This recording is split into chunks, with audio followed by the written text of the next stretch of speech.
Hi everyone, I'm children's book author and illustrator Grace Lynn. I'm the author and illustrator of picture books like this, A Big Mooncake for Little Star, and I'm also the author and illustrator of novels like this, Where the Mountain Meets the Moon.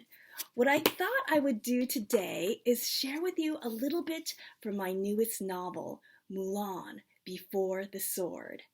This is actually an original prequel novel to the live-action Mulan movie that Disney is putting out. So, if you read this book, you will kind of learn the secret backstories of some of the characters in the movie, and you'll also kind of get a hint of what's going to happen in the movie too. So what I thought I would do today is read to you the prologue of this book. So here's the prologue to Mulan, Before the Sword. She disliked when they transformed into spiders. When she was a spider, her sight dimmed and everything became shapes of smoke. But she saw well enough to follow Daji. Even in the shadows, the white spider seemed to glow. One of Daji's 9 translucent legs brushed against her, and she felt the pain of a slapped face. Daji was irritated that they had failed so many times. How many times had they done this? How many years, only to be thwarted?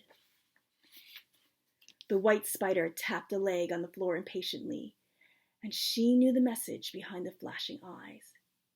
Get the right girl, the eye said.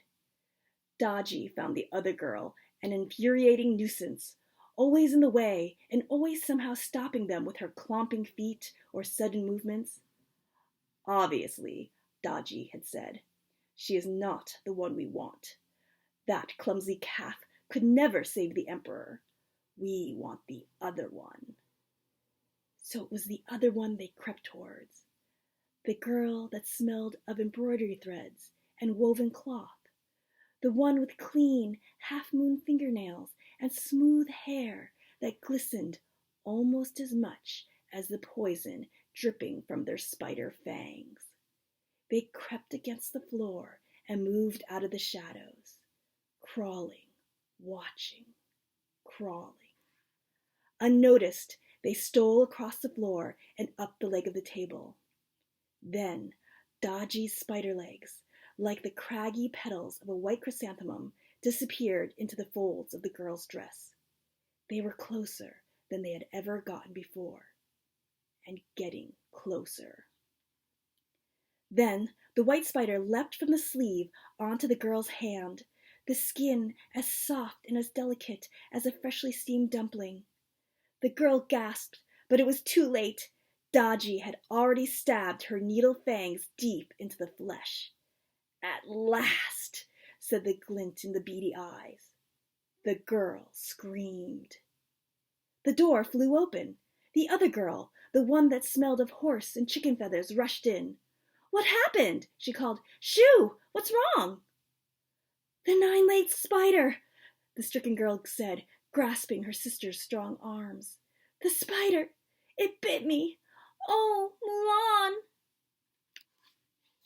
So that was the prologue of Mulan, Before the Sword. I hope you liked it, and I hope that you get a chance to read all of it. So thanks so much.